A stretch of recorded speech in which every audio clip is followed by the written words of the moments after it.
What is up, YouTube? So today I'm going to be trying to film 3 videos in a couple hours because this weekend is really busy for me. Basically, just work has been really hectic. I've been putting in close to 50 hours a week, so it's very rough to come home after 10, 11-hour shifts and want to do YouTube stuff. So I'm going to try to get the brute force of my work done today. So we're going to start off with today's video, which is another story. This was requested by one of the subscribers, so I was thinking about it since that video went up, my setup video. What story should I tell or stuff like that? And I thought, why not start from the beginning and go to the end of me being sponsored? Basically, all the events in the past years that have led up to, big events that have led up to me being able to say, hey, now I'm sponsored. So we're going to start way, way back when I was 13 years old. Well, actually, we'll start off a little earlier than that. Basically, when I was in elementary school, up until my first year in middle school, I was bullied all the time. I got jumped, beat up. I went to a really bad school, lived in a bad neighborhood. It was just a rough time. And I was really small. I was like the runt. So I got bullied, beat up all the time, and no one really seemed to care. So I kind of kept to myself. I had my friends, but they were also, no offense to anyone, kind of nerdy. One grew up dude is now a cartoonist, and one now designs computers. So, yeah, we were nerdy. So we got bullied all the time.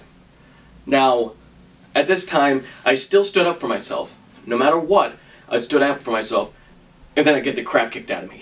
It's just how it went. But then we fast forward a little bit, and we actually end up moving cities, me and my family, and I start going to a new school. So now I'm the new kid, but no one really bothered me. I kept to myself. I made a few friends quick who were also kind of nerdy. We played video games all the time. But we kept to ourselves. I mean, some of the richer kids bullied us for being poor or low income, but that was about the extent of it, so I just kept my head down. I never really got into a fight again. I never really got beat up again. And then a couple years after that, like maybe a year and a half, 2 years after that, the rich kids really started to like bully me again and just make me feel terrible because I came from a low income family, which when you grow up, it really doesn't matter at all. So basically I made friends with a couple people who were great friends, and I'd still consider them great friends, but we weren't good people. We weren't good kids. We were like the rebels of the town. We did terrible things, drugs, alcohol, stealing, they like bad crowd. Now most of us have grown up now, some still haven't, but I started to hang out with them and roll with them because everyone was really afraid of them. So they were like my shield to be protected from bullying. I had a really good friend who I considered basically my older brother because while I love my older brother, he is not a fighter. He just kind of kept away from that. So me being bullied, he wasn't like in the movies where he'd come to my rescue. He'd kind of walk away. And Tommy, if you see this, I love you, but it's the truth. So this other kid, I considered him kind of as my older brother. He was 2 years older than me, and he really protected me. So I rolled with this crew for a long time. But still, in this crew, I was the runt. I was the small kid, the one that didn't have the family who allowed him to do the stuff, the one who had to sneak around and do it. So we fast forward, move forward a little bit again, and now I hit my first year of high school, freshman year. And there's this kid who keeps, like, we'd talk on the bus and we'd talk in classes and things like that. And I wouldn't say we were friends at the time. I'd say we knew each other's friends. And he kept saying to me, I want to go to Votech, but I don't know for what. And I said, well, I just signed up for Votech too, and I'm going for auto body. And I kind of give this big sales pitch why he should join with me. And it's probably the best decision I ever made to convince him to come with me. This kid, his name was Jonathan Molesky. We still hang out. We're still friends. He was liked by everyone. Teachers, preppy kids, low-income people, goths. Like, no matter what you were, everyone loved him. And I really aspired to be him. I wanted to be the one liked by everyone, instead of the one who, while shows no anger towards anyone, everyone hates. But basically, I wanted to be him. So he decides to join up in Votech with me. And over the course of a few months, my freshman year in high school, when I'm 13 years old, he really became like a good friend of mine. And I found out that the city he lived in purchased his house and was going to tear it down. So he started to, like, the process of moving across the street from me, actually. And I was like, oh my god, this means we can actually now hang out, you know, because he drove, I didn't, but we both still, you know, did some side work, some small jobs to try to make some money. And when he started moving in, he moved in a few just a rail actually, just a flat bar. And I used to walk my dog, and I'd walk past his house, and I'd look in the backyard, and there's always this little crowd of people skating this flat bar, and oh my god, I wanted to be a part of that. They were having so much fun, and it looked amazing. So we I can't talk. So we move forward. I'm gonna say move forward from now on. To about a few months later, it's now summertime. We're out of school, and I go to my first big concert.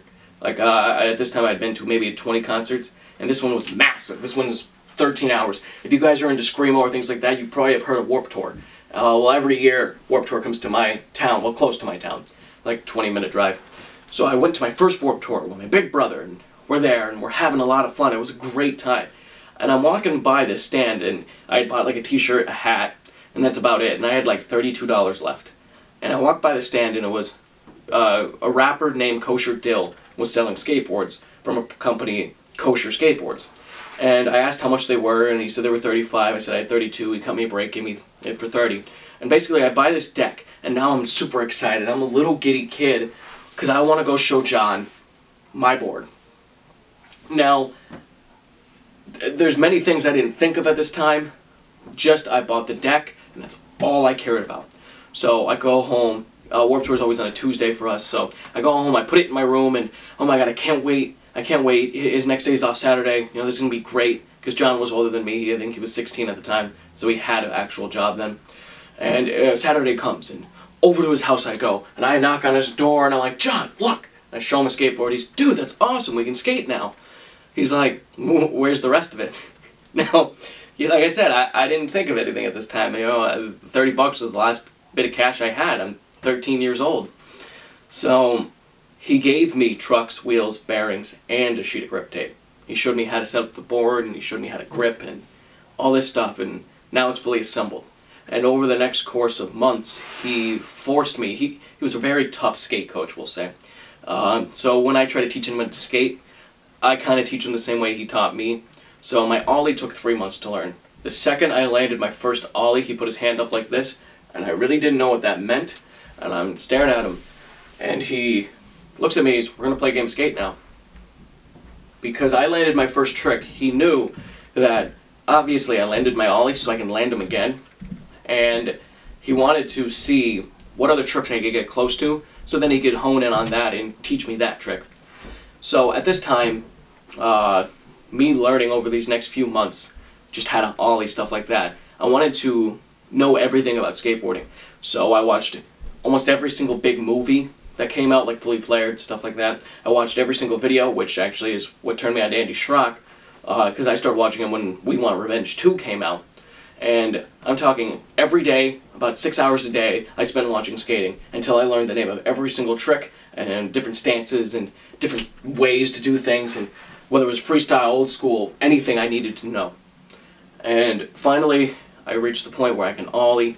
The next trick was pop shove for him. He noticed I was kind of close to it. He made me for 6 hours straight stand on my board and try a shove it. Stand on my board. He never once skated that day. He just sat on a curb and watched me. And that's when I landed my first pop shoving. And I gotta say, that was one of the best moments ever. I landed it, but my legs were so tired that I actually landed it, landed on it, landed with balance, and then collapsed into his arms. And no, we're not gay. Just, it was like a good start. So he is the entire reason why I got into skating, because I wanted to impress him. That's all I wanted to do, was impress him. I looked up to him so much. And now we're going to fast forward again. We're going to jump a couple years. Now I'm a decent skater. There's about 30 tricks I can do, but I still love doing it, still do it every day. I'm really trying to get my ollies good and up stuff, down stuff, things like that. And now it's time to start college. So I go to college, and I find out there's a skate park 4 blocks from me. And the second my parents left, the second I waved by and they went, I didn't say hi to my roommates, nothing. They were in the room. I ran past them, grabbed my board, and ran out the door. Ran down the street. I was there until it was pitch black out, so probably about 8 o'clock at night. They actually, my roommates thought that I was a loner and I hated people because I did that. They all went out for dinner, and I just went to the skate park. But then I get to my first mechanics class. A teacher named Mr. Schaefer who taught me transmissions, and I met this kid Austin. And I remember him walking in, and I looked at him and I prayed to God he didn't sit next to me. And he sat next to me. And for the first week, I couldn't stand him. He was so annoying. Everything he said I couldn't stand. And the funny part is, I always try to find with someone something we have in common. So the one day he wore I can't remember what it was, but it was a skating-esque like hoodie. And I said, "Oh, are you into skating?" He's, "When I was a little bit younger, yeah, you know. I tried it a few months ago, and I tried a heel flip, and you know, I'm pretty close to them, but that's about the extent of it." So I said, "Well, dude, I've been skating for years, you know. There's a skate park down the street." So he brings his old board in. The board held up for a while, actually, quite a long time. But his trucks broke, so I gave him a new pair of trucks. Because at this point I've had multiple decks, multiple boards and that, and I was always willing to give people stuff since John gave me everything in the beginning. And we started skating together. And I turned him on to like Andy Schrock and people like that. And he really digged it, he really liked it. And I said to him, I always wanted a YouTube channel. So the camera stopped. Basically, he was a big part of me starting YouTube.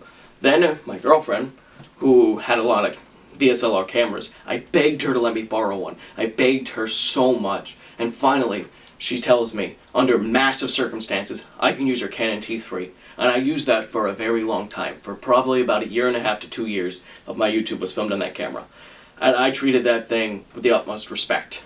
And then it started to glitch out because it was 5, 6 years old, and I bought my Canon T6. At the time, I had the money then to do that. So she gave me the laptop to edit on, the laptop I use every day. She gave that to me for college, which I ended up not really using for college because if I tried to work on my laptop in my room, I ended up watching YouTube. So going to the library forced me to do my work. But this I have edited everything on no matter what. This is what I've always used, and I love it. I don't care that it's almost a decade old. Thing works amazing. So she gave me this, she gave me the camera, and she gave me a basic know-how to do it. Everything else I've learned on the fly. So fast forward once again, we're jumping another couple of years. College is over. I get a job at the shop I work at, and turns out one of my friends from high school works there. He's a tech with me. And this is amazing, this is great. We used to skate with each other, but when I went to college we kind of found a lot of contact, and I kind of find out he's still into skating. So he gets bored, and we start skating, and we start having a lot of fun, and basically every Sunday we'd meet up, because we were both off Sundays, and we'd skate.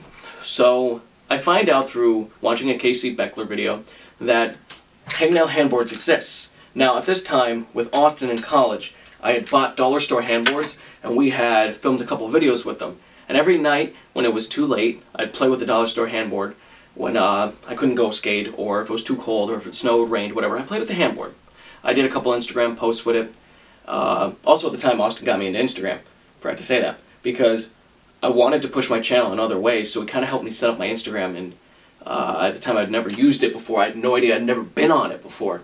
So he kind of showed me the quick know-how to do it. And I posted a couple handboarding things and never thought anything of it. And now we fast forward back to this part where Hank's skating with Corey, and I find out hangnail handboards exist. And I messaged Brian. At the time, I didn't know it was Brian, but I messaged Brian. And I say, hey, I saw on your website that you sponsor.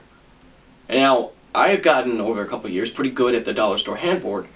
And it was always hard for me to understand that you need to buy a product first to get the product. So, I was kind of hoping I could get sponsored by Hangnail without having to buy one of their boards. But he says, you know what, buy one of our boards and just start posting a bunch with it. So, I scrape up the 20 bucks out of my paycheck. I have enough to afford it, and I order it, and it comes, and I'm so excited, and I say to my friend Corey, every time we go out and skate Sundays now, do you mind taking 5 or 10 minutes, wherever we're at, whatever street spot we're at, to film handboarding? I said, if I ever get sponsored from this, you will be the first one to get a handboard from me. And he did. He filmed me. And he filmed me for, we'll say the total of 15 hours, because YouTube takes a lot more filming than Instagram. And handboarding, skateboarding takes a lot more filming than handboarding. So about 15 hours total he films me, and over the course of months. And finally, I get sponsored. And I remember I got my first package, and, well, actually, I remember the message. I had screenshotted the text saying that I got sponsored, and then immediately Brian called me and we talked on the phone, and immediately, now I was trying to lay down for a nap when this all happens, and immediately I hang up and I call my girl who's at a friend's house, and I said, hey, guess what, I got sponsored. And actually the funny part is that friend Corey, who had filmed me a bunch this whole time, and that was actually at that friend's house too, hanging out with, you know, all three of them. So I immediately hopped in my car and I drove over there as fast as I could, and oh my god, I was so excited. Fast forward, my first box comes and I open it, and oh my god, there's, you know, my handboard I had, plus 2 more in here, and a couple hats. Wow, 3 handboards? Oh, I don't need 3 handboards. So I gave Corey a brand new handboard. I promised him he'd get one, and he got one. So basically, that's the big events that led me up to actually being able to say I'm sponsored by Hangnail Handboards. The people who affected my life, getting me into skating, getting me into social medias, getting me into YouTube and all that stuff. And I owe them so much gratitude, because without them I definitely would never be here. Without John, I never would have stepped on a skateboard, and I never would have got some wicked scars. Without Corey, I would never have a filmer for the Instagram, and I never probably would have gotten sponsored. I probably would have just, you know, shrugged it off. But I'm so happy to be here, and I'm happy you guys actually enjoy listening to this. But the video is dragging out way too long, so as always guys, thank you for liking, commenting, and subscribing, and have a great day.